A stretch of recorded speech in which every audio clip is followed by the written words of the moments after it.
skill theme approach in physical education. Skill theme approach divided into three categories, namely locomotive skills, non-manipulative skills, manipulative skills. According to the figure 4.5, depicts the skills theme concept in physical education. This concept is classified into locomotor, non-locomotor and manipulative skills.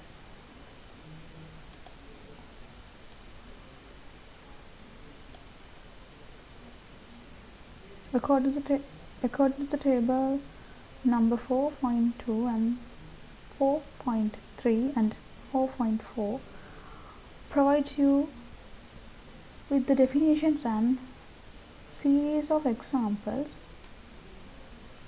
for each classification. Locomotive skills. This is identified as any activity that involves an individual to change place or their base of support.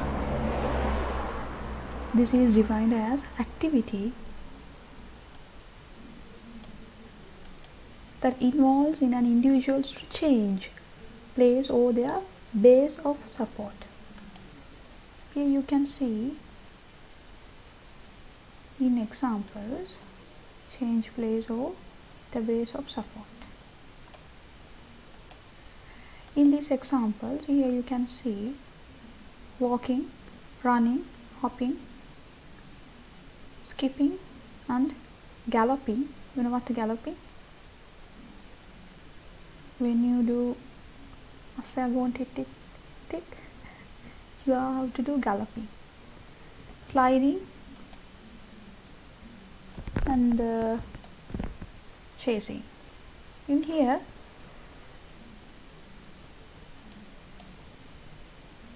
you have to change the place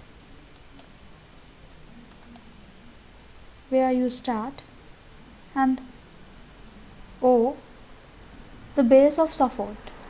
Skipping, hopping, the base of support is changing. In galloping also, base of the support is changing. And non-manipulative skills.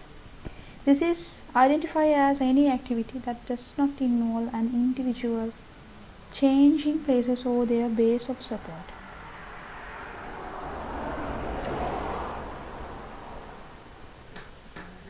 For an example, turning, twisting, rolling, balancing, transferring, weight jumping and landing, stretching.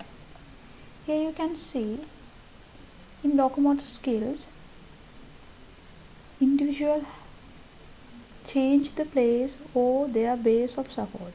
When you are walking, you have to change the place, and when you are hopping, you have to change the base of support. But in here, turning, let's take balancing for easiness of explaining. When you are doing balancing, individual does not involve changing places. See, when you are balancing, you have to balance on the spot or their base of support.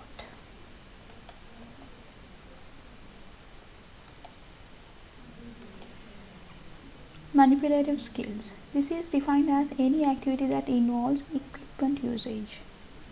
Any activity that use equipment. Throwing. For throwing, you need a ball, catching tool, and kicking. You have to kick a ball or some objective.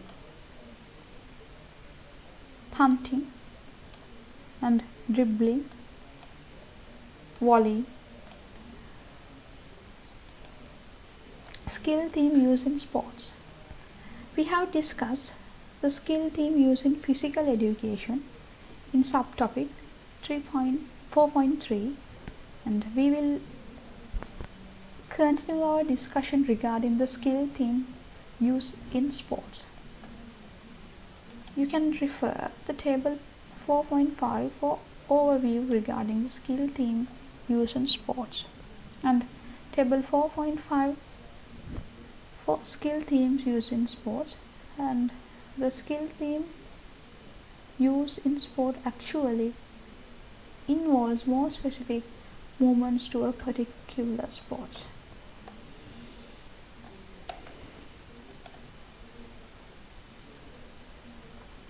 Skill theme. When you are doing traveling,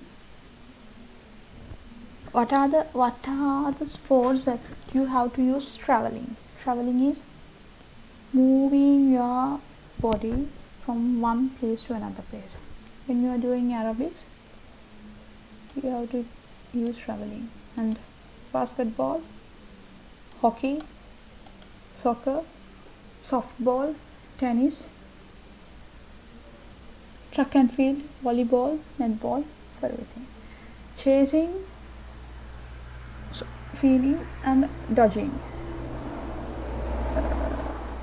When you are doing aerobics, dodging, these activities not used, but when you are engaged with basketball, hockey, soccer, softball, and netball, you have to use this dodging,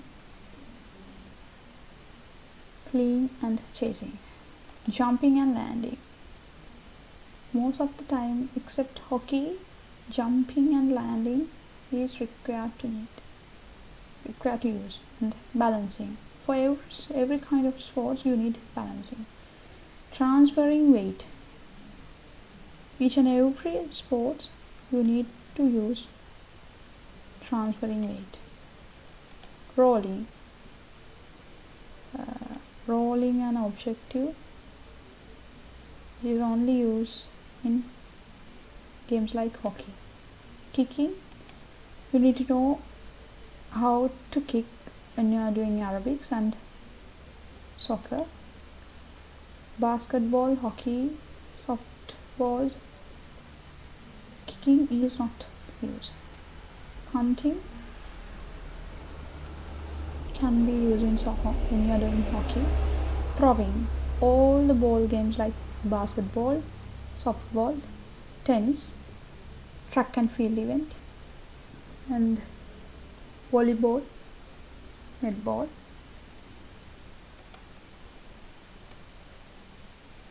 And dribbling,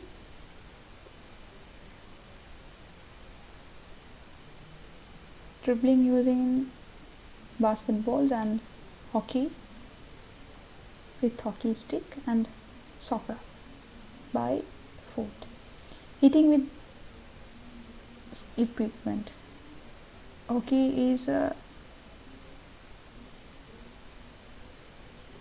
contact sport, so it uses hockey sticks, and softball also use ball, and tennis also use tennis racket. So hitting with an equipment used in hockey, softball, and tennis.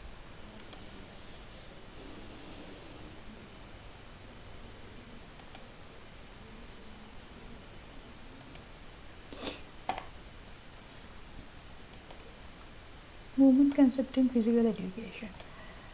The movement concept in physical education is divided into 4 categories as mentioned below. In deficit and figure 4.6, body movement awareness, space awareness, movement quantity, and relationship between structure and movement direction.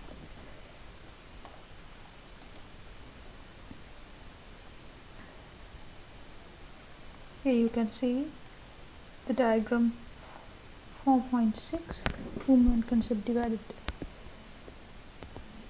into body movement awareness, space awareness, and movement quality, and the relationship between structure and movement direction. Body movement awareness.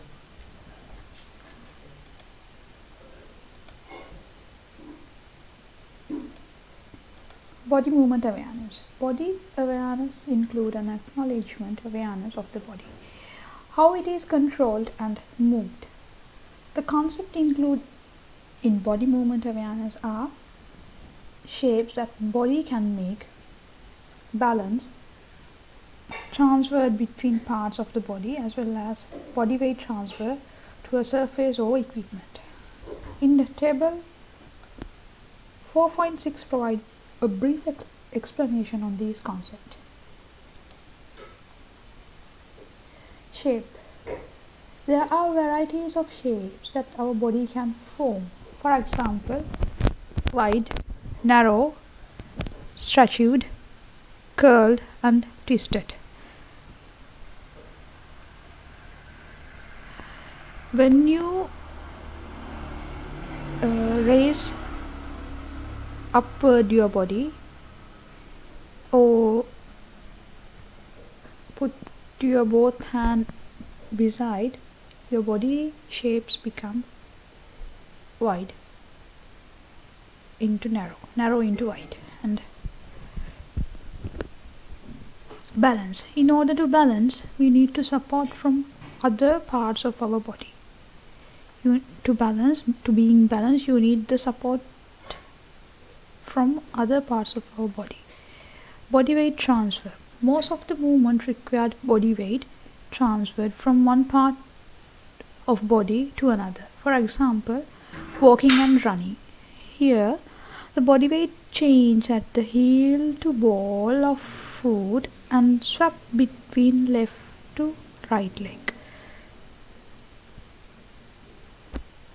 Flight. The category involves instant body movement that leaves floor surface or an equipment for the air. A high jump, for example, happens when we lift our body up into air and it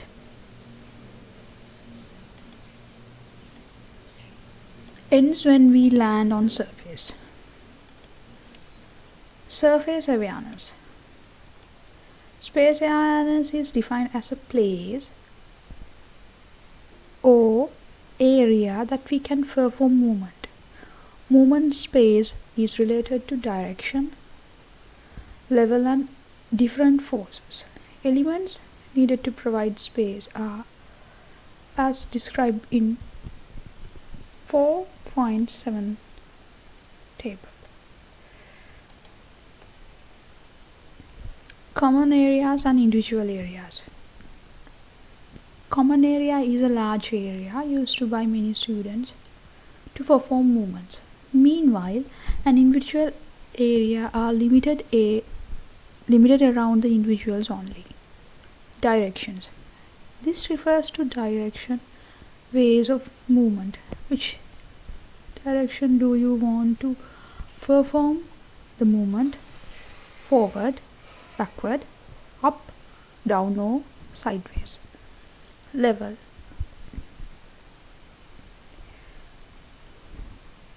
Level refers to relationship of body movement, height from the floor or equipment. The height of movement can be recognized into low, medium and high. Pathways. This element describes the shape that has been used as a movement path. For an example, movement in a circle, squat, etc. Movement quality. The quality of body movement refers how the movement is performed. It includes time or speed, force and flow. Table number 4.8 provides a brief explanation. Time or speeds. The speed of movement depends on the time duration of performing one movement. It can be categorized into slow, moderate and fast. Students move at the different speeds through a variety of movements. They need to know the relationship between the shape of their body and speed in order to generate speed. Time as a factor will determine the different speeds. For an example, a constant movement will be different from a slow or fast movement. Force. Force is the amount of energy or effort that is used to generate movement. Force can be used efficiently to help in performing movements. The criteria of force are light, heavy, strong, weak, hard or soft. Students need to know how to generate and absorb force directly in their movement.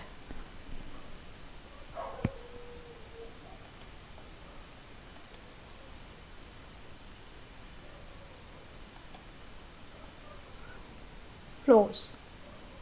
Movement reality is a continuous movement.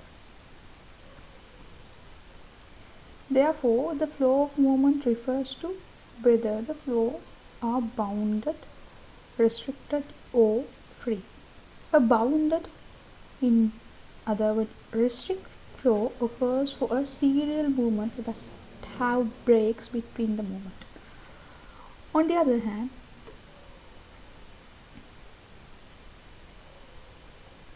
a free movement moves smoothly from one movement to the next without stopping. Relationship. This element defines the relationship between a person with an equipment or with another person. Relationship between person with an equipment or another person.